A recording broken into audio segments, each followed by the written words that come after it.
Now, what in the cruise ship hacks is going on here? So I think we all can agree that the internet is by far one of the greatest, worst inventions in human history. On the positive end, it does allow you to have access to information on virtually any topic in the entire universe. If you want cruise tips, you got it. You want to become a street pharmacist, you got it. You want to learn some bed wrestling techniques, it is there for you. You want to create an opportunity and start a YouTube channel in which you can travel all over the world for work, you can do it like moi. It's given a lot of people really cool opportunities and knowledge that they never had access to. However, on the negative end, there are people that use the internet for nefarious and illegal activities.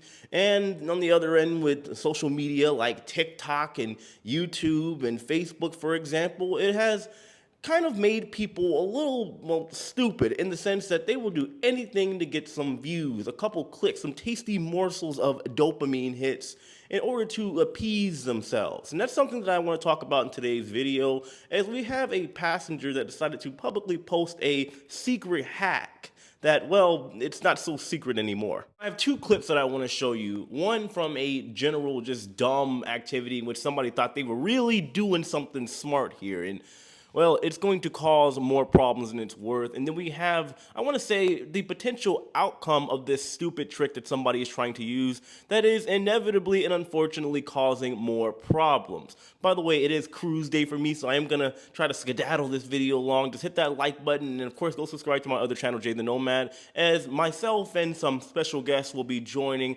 Virgin Voyages in the launch of their brand new ship, Resilient Lady. Anywho, check out this genius hack. Nobody's gonna know. They're gonna know. How would they know?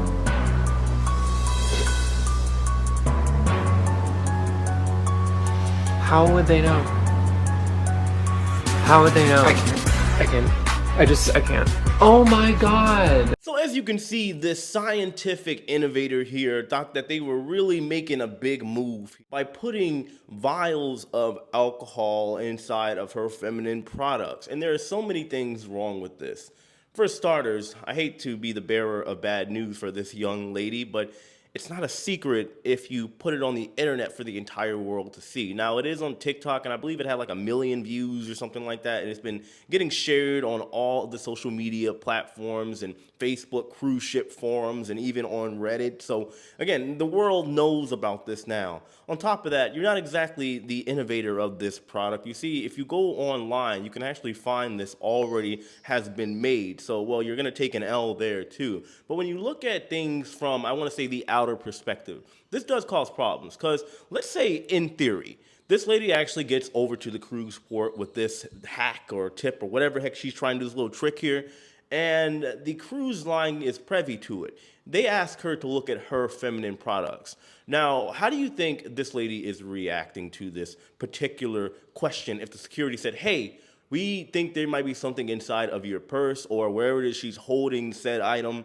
I feel like somebody like that would be the type of person to act in anger and say, well, why are you looking at my stuff? Why do you want to look at my feminine products and blah, blah, blah, and try to play the victim as if she has done nothing wrong. This not only will affect her, this will affect every other woman and anybody else carrying these feminine products. It's just not going to be good for anybody. To loop all this in with another clip that I'm going to show you here in just a second, and trust me, you want to stick around. It's actually pretty funny and sad and disturbing all at the same time, believe it or not.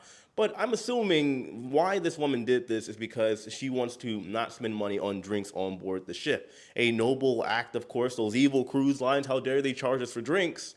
But you got to look at it from the perspective of, if you have a problem with buying a couple drinks or whatever the case may be, either one, you probably just can't drink on board, is what it is, if it doesn't fit your budget, or two, you may need to check out your financial stability and decide that whether you have the money to actually go on a cruise or not. If you can't afford drinks and you know you're a drinker and that's supposed to be included in your overall experience for you to have a great vacation, maybe you should delay said vacation so that you can have a better experience. But that's just me personally. What do I know? But when it comes to the alcohol consumption, the problem with this from, I want to say, I guess, a company end with, whether it be your Royal Caribbean, Carnival, Norwegian, you name it, that this extra alcohol is on board, Carnival can't control the alcohol consumption. You know what? Control is a bad word. They can't monitor how much people are drinking. You look at Carnival; they have that 15 drink package minimum, 15 drink maximum, in which people can only drink 15 drinks. And well, you see people. I've talked many a time that there are a lot of people that try to see that as a challenge and hit that 15 drink max. If people are bringing their own drinks of whatever kind, moonshine, whatever it is they're going to bring,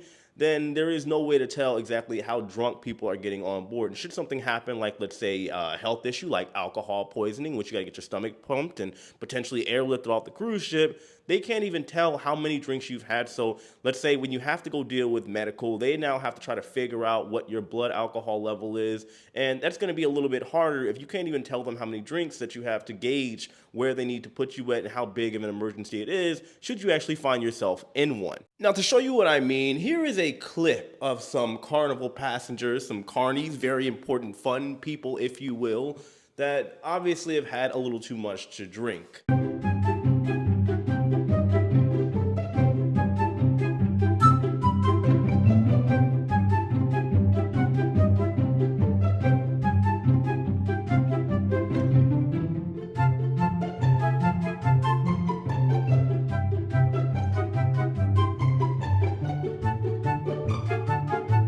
So just as a reminder, that 15 drink maximum that is allotted to you on board Carnival ships is not a challenge. It is to hopefully keep people at bay to drinking too much alcohol. And again, having a situation where they have alcohol poisoning and deal with other complications. When it comes to people sneaking stuff on board like alcohol, by all means, do what you do. I'm not the fun police here. But when it comes to, let's say, any ship out there, Royal Caribbean, NCL, MSC, you name it, you can't do stuff like that without having some sort of control. And there are plenty of people out there, especially if you're talking about a peak season like your spring break or your summertime, where people do all of these tricks and think that they are so smooth and sneaky to get away with it. Let me tell you something. When I worked on board cruise ships, whenever we had our orientation day, or the first day boarding the cruise ship, there are classes that we are obligated to take. They're absolutely mandatory. And we talk about all of these alcohols and paraphernalias that are brought on board cruise ships, either by the crew or by the guest. They know all of the secrets. They know that you are secretly taking out the wine and replacing the juices in the wine bottle and replacing it with something a little bit stronger of your choosing.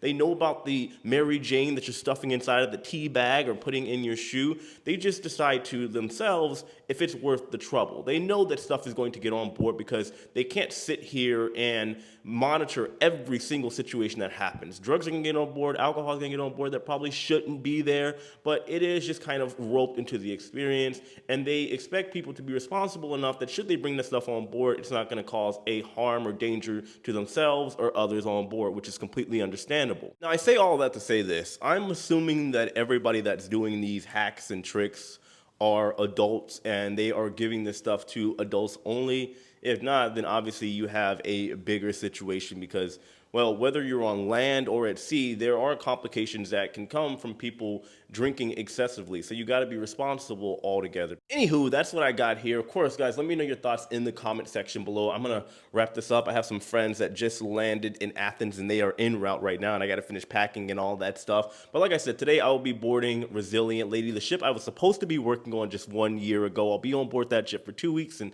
I got to tell you, things are probably gonna get interesting. But of course, as usual, know that I love and appreciate every single one of you. And well, I'll see you later. Take it easy.